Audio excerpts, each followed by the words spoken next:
It's the worst cold I've ever experienced. Biting, bitter. And then there are Siberia's deadly rivers. Almost all of these rivers in Siberia in wintertime are frozen over. So if you go through the ice of this and get taken away under it, you'll never come out of that.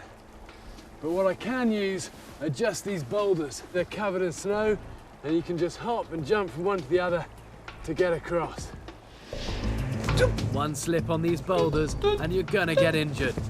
Or you're gonna crash through the ice into the freezing water. And really this is like a giant game of chess where you need to plan your moves and trusting that they are rock and they're not ice. 자빠졌네. 자빠졌네.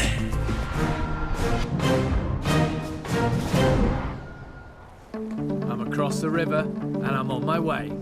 It's easy to forget how much you sweat when you're struggling in this cold. It makes your blood pressure rise and then you pee more. Losing this much fluid means you can quickly get dehydrated. Before you know it, your body starts to shut down. Your brain suffers, then your kidneys, before your heart finally stops. But it's the rivers I dread the most. If you had to cross a fast-flowing river like this in these sort of conditions, the most important thing is to keep your clothes dry. If you end up in there, even if you're out the other side with soaking wet clothes, they're going to freeze around you within minutes and you'll die. So what I'm going to do is strip all my clothes off, stick them in the rucksack, throw them across, and then swim for it. Just a few seconds in this water will put your body into shock and you'll soon go hypothermic. If you don't make it across quickly, you'll pass out through the cold and your heart will just shut down. Are you ready? Here we go.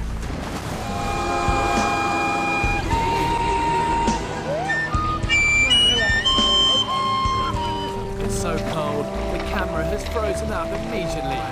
괜찮아요? Okay, I got it. This is why I had all these clothes in this rucksack. So I've got something dry to put on. Because really, survival time in these sort of conditions now is minimal. I've got to get warm fast. I can get frostbite and already I'm getting to the first stages of hypothermia. Gotta deal with my feet once I've got base layer of clothes on at least.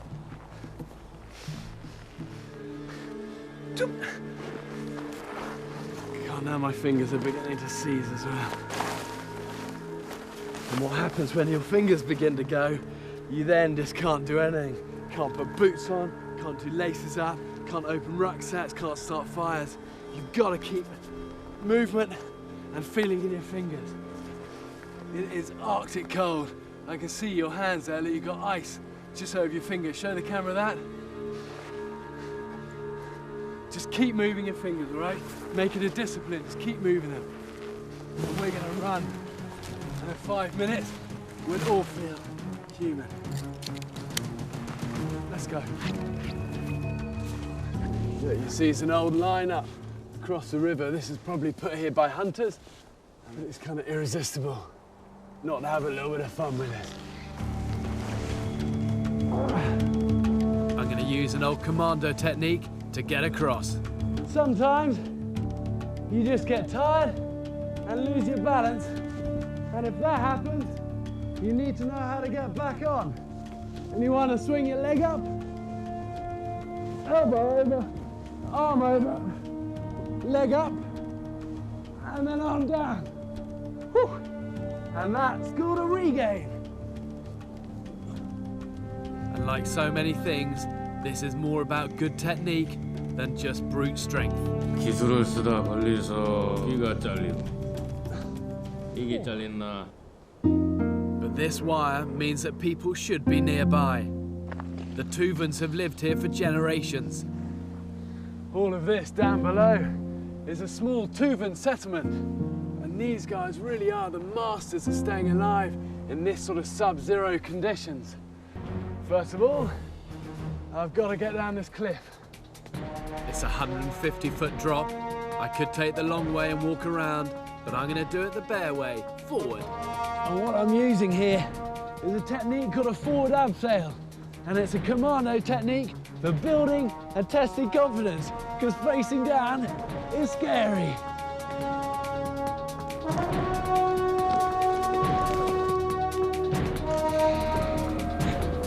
Scary, but fun. I can't wait to find out how the Tuvans have adapted to survive day to day in this hostile cold. Привет. Hi. Over thousands of years, the Tuvans have honed their survival skills to somehow carve out an existence here. The Tuvans are yak herders, and Sarat wants to show me how important yaks are to their survival in this barren land. What these guys have done is to lasso one of them, and what I'm going to do is see what I can then get out of that yak that I can use for survival.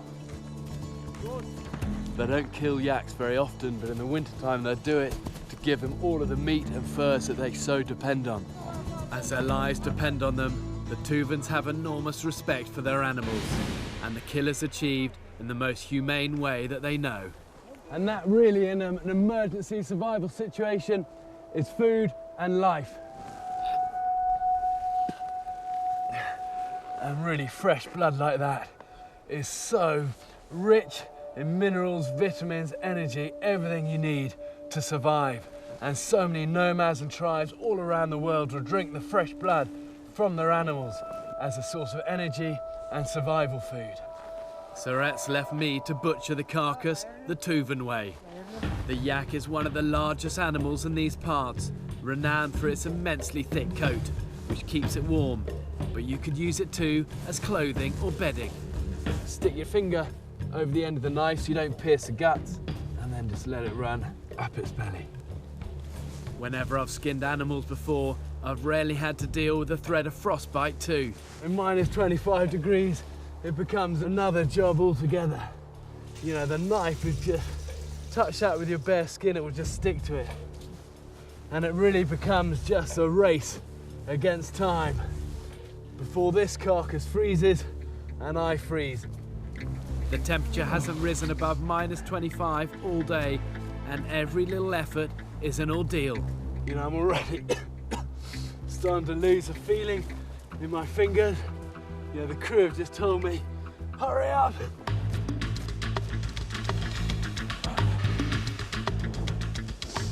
That's the nasty side, but that is the warm side.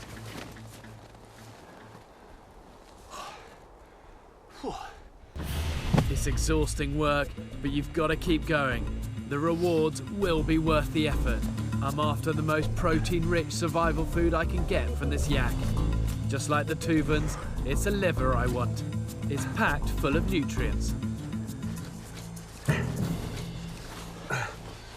Here we go, bit of the liver. And this has got loads of good iron in it. And the Tuvans actually believe this cleanses the blood and also lowers cholesterol. But I've never eaten liver raw before and warm.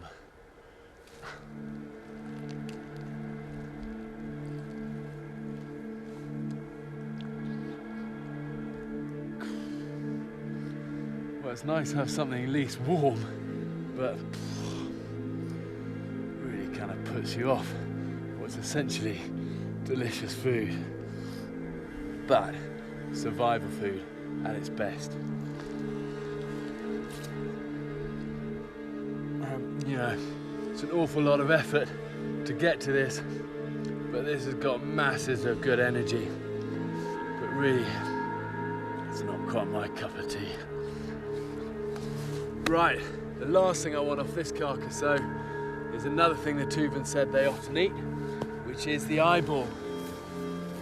Try not to be squeamish here, because ounce for ounce, eyeballs will give you more protein than a steak. And in the battle for survival, you've got to have a strong stomach. And there you go, you see it there. I have no idea what this is going to taste like. Ah, the noon! Ah, the noon!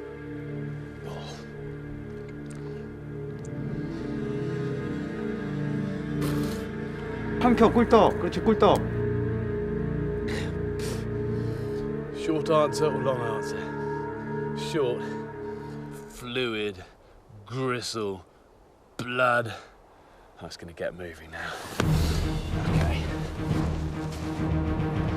before I head off to my pickup point in the treacherous Cyan Mountains, I'm first going to learn about how the Tuvans survive in one of the harshest places on Earth. Before we go hunting, Sarat's got a little tip he's going to do just to keep the cold, the worst of the cold, away from us. And what he's got here is a bowl of boar fat. Smearing yourself with animal fat is an ancient survival technique. It will protect you against some of the worst effects of the biting wind, which can flay your skin in minutes. I don't know how long ago this boar was killed, but I have a sneaking suspicion the smell of this. Tuvan hunting parties can cover a large area of many square miles. They travel light, and to protect them overnight, they put up a shelter using whatever's lying around. Here? I've known extreme low temperatures before on Everest, but in this cold, I'm really starting to suffer. Well, it's beginning to take shape, and what they're doing is insulating it with all of this brushwood, and then weighting that down with more of the logs. You've got to cover the floor to conserve body heat when you lie down. The Tuvans use dry grass as bedding. And look, we've built up quite a nice mattress of all of this dry grass, like a foot thick, and that will give me really good insulation. Then I'm bringing in a big log to keep a fire going through the night. Brilliant. Thanks. Sarat and his family are heading back to their yurt, leaving me to fend for myself. Wow! God, can't remember a time I was so grateful to have fire. My fingers are absolutely raining. But we'll see in the morning, because one thing's for certain, these Siberian nights are long. You know, 4:30 in the afternoon, the sun goes down, and it's not up again till about 8:30. That's a long time to be shivering. This is going to be one of the longest nights I've had for a while. I feel as though someone's locked me in a deep freeze and chucked away the key. The temperature keeps dropping, and I can feel the heat just draining out of my body. And I've just looked at the thermometer on the camera and have a look, see what it's reading. It's saying minus 30 degrees. And really at the moment this is just becoming an endurance exercise to keep moving my toes and my fingers. Just trying to keep them moving. This is not fun. No fun. I've never wanted to see the morning so much.